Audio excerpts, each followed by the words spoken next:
Pretend like you're just doing your thing. Hey, stay tuned for Airgun Detectives.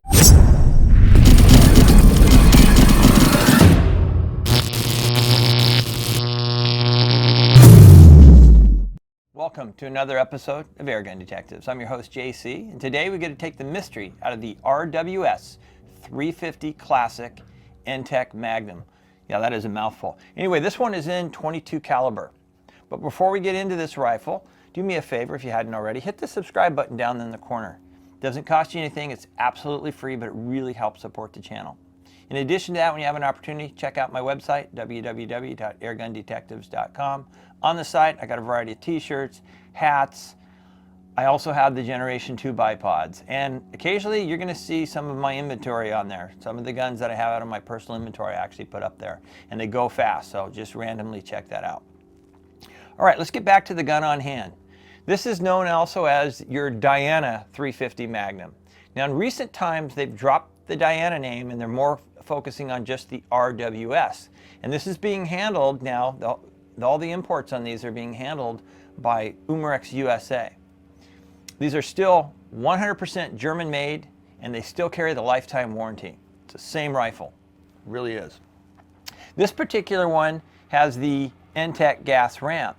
And this also has a German name for this model as well. There's all kinds of names for this. They call it the 350 Führerkraft. Yes, Führerkraft. That's the German name for it. But as again, this one has their gas ram in it. It's called the N-Tec.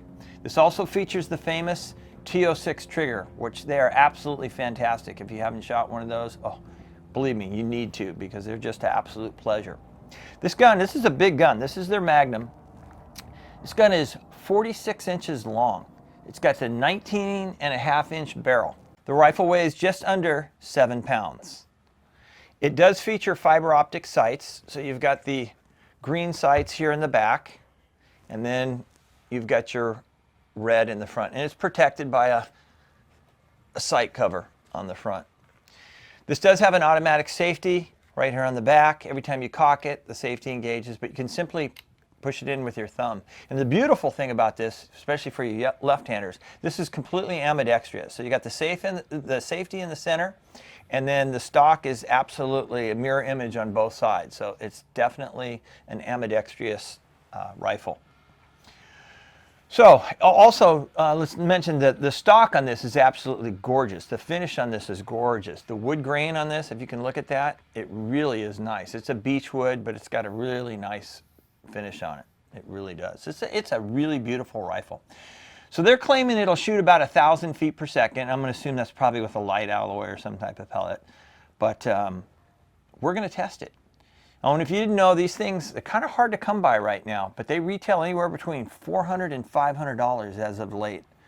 That's if you can get your hands on one. But let's go ahead and see how well it performs, and we'll come back and talk about it. Okay, let's see how our 350 Magnum does over the Chronograph. Yes, I said 350 Magnum. I didn't say 357. Anyway, it's hard to, you got to consciously think about that though. Let's see how well this does over the Chroning. What we're going to do, I'll shoot 5 shots of just a 14 grain pellet so we can really get an idea of the velocity. And then I'm going to cover two other pellets that you'll probably be interested in. We'll cover the foot-pounds of energy as well as the feet per second on those pellets. So let's shoot 5 shots, we'll average it out.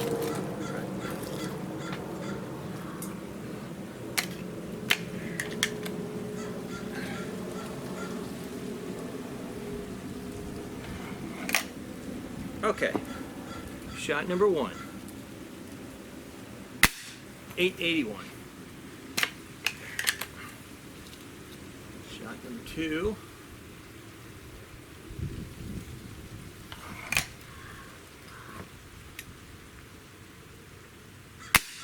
895. Shot number 3.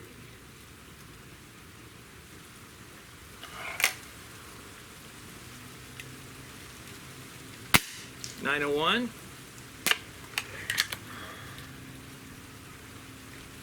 Shot number 4.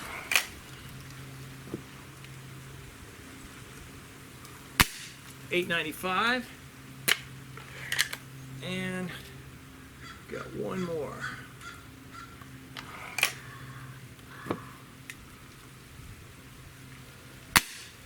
882. Okay, I don't have a whole lot of rounds through this thing, so I'm sure the standard deviation will smooth out as we put more rounds through it. But anyway, there's your average feet per second and your foot-pounds of energy. Now, just for fun, I also ran an 18-grain Barracuda through there. That gave us an average of 760 feet per second, and we had a little bit over 23 foot-pounds of energy. And then, just to give you guys a gauge, the standard Crossman Prepare hollow points, the 14.3 grain, 885 feet per second, and we averaged a whopping 25 foot-pounds of energy. And that's out of the muzzle. Remember, that'll change downrange a little bit. But that gives you a little bit of idea of the different variety as far as pellets go and their performance. So let's move on to the next segment. All right, let's see how our 350 Magnum does as far as accuracy goes. We're going to go ahead and shoot. This is not overly pellet picky, I'm telling you. It shoots well with the less expensive, the Crossman Premier hollow points. But I kind of like these. They're the Barracuda 15. They just had a little bit of an edge. These are a newer 15. They're actually a 15.89 grains, so just a hair under 16 grains. But what we're going to do is we're just going to shoot 5 shots, and we'll see how well it groups. Again, I want to thank Splatterburst for providing the targets for us. I'll leave you guys a link down below. But we're going to be shooting these 4-inch targets. And remember, we're going for grouping. So if they don't all hit dead center, it doesn't matter. We want to see how tight a group we can get. And we're going to be shooting from our usual 20 yards. Go ahead and take a quick look. All right, let's see how well we can do.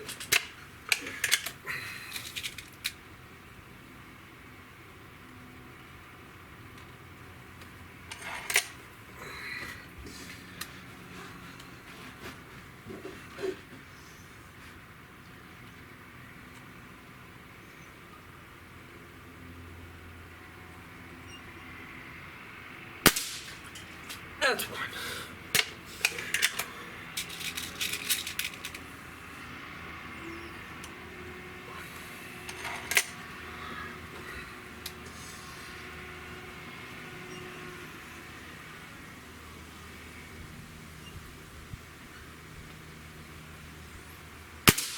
That's 2.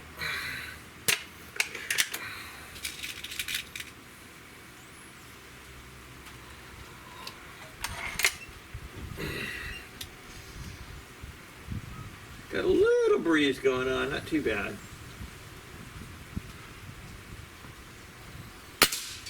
That's 3.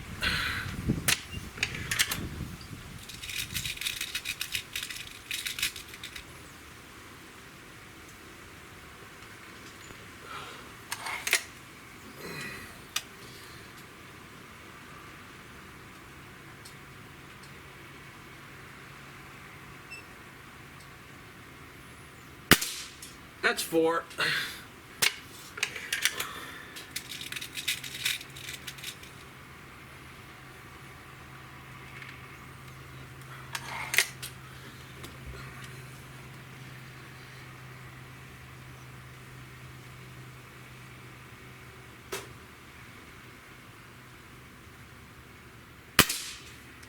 And that's 5. Looks like 4 of them went through the same hole. Anyway, that's a pretty good group.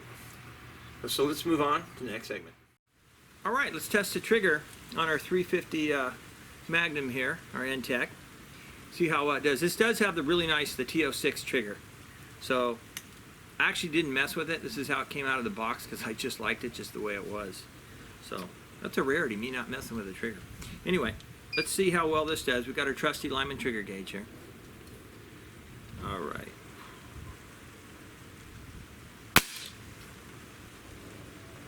Okay, that was 15.2 ounces, so just under a pound, just under a pound. Anyway, that's the great thing about that trigger. You can adjust it anywhere you want. All right, let's move on to the next segment. All right, let's try our 350 Magnum, doing a little plinking. And we're gonna go ahead and we're gonna use the same Barracuda 15s, but we're a full 40 yards out. And let me show you real quick. Yeah, we're gonna be shooting at a little can. Looks like a steel pipe, a red one, a bird, and a couple little steel eggs. But I want you guys to pay attention to the impact on these, because this thing hits really hard. So let's start with the little eggs and go from there. All right.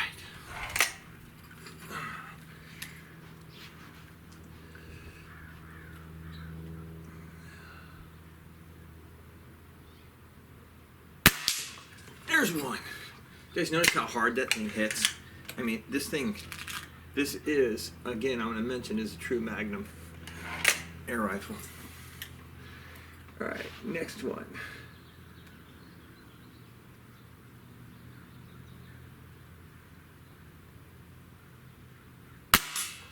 Oh. We must have just clipped that one. All right, the white bird.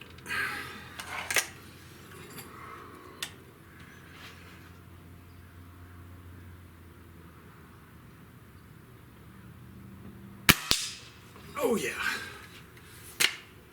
And let's see if we can hit that red pipe.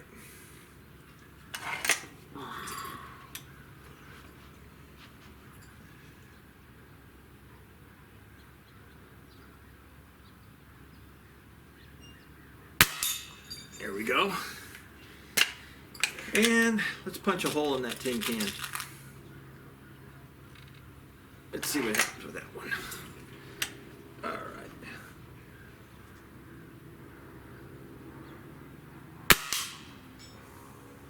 Yeah, I'd say we punched a hole in that one. Yeah, this thing is actually pretty doggone accurate and pretty powerful. You're getting quite the combination here. All right, stay tuned for the next segment. All right, let's wrap this up with our conclusion.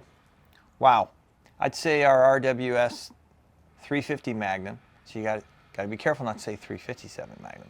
It's kind of a habit, but anyway, our RWS 350 did a really good job. If you can see on the top here, you can see how this is. Let's see if we can get that focused for you.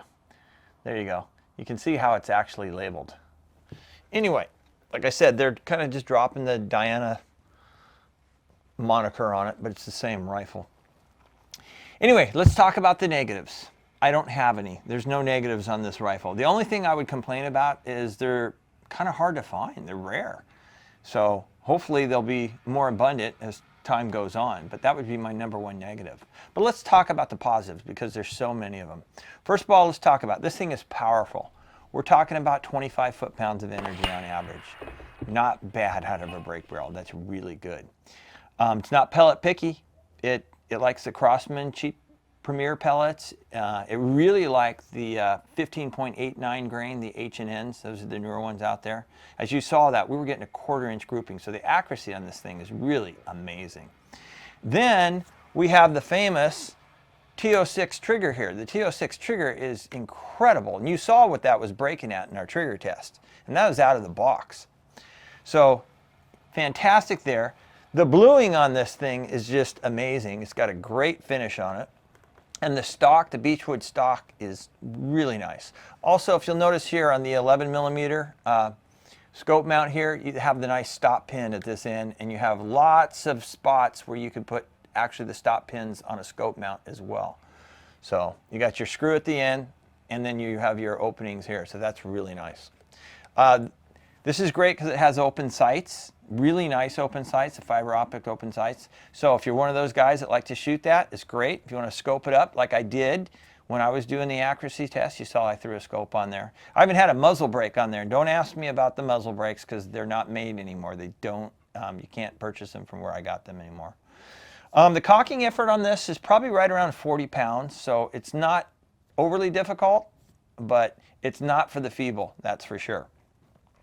So what's really neat is this rifle is ready to go out of the box. I can't tell you the number of rifles that I've purchased that I got to do trigger work on. I got to do all kinds of things to it. This is right out of the box, ready to go. And I like their N-Tec gas piston. It's very solid and crisp. It really is. So it's a solid rifle. This really is. Like I said, my only complaint is they're hard to find right now. They really are. So I would give this, without a doubt, you guys know, 5 stars. When you have a performance like this, it's a 5-star rifle. There's no doubt in my mind. So anyway, with that, I want to thank you guys for once again for tuning in to Airgun Detectives. Don't forget, this is where we take the mystery out of the air gun. So until next time, I hope you're getting a lot of shooting in. I hope you're spending a lot of time with your family. So take care of yourself. God bless.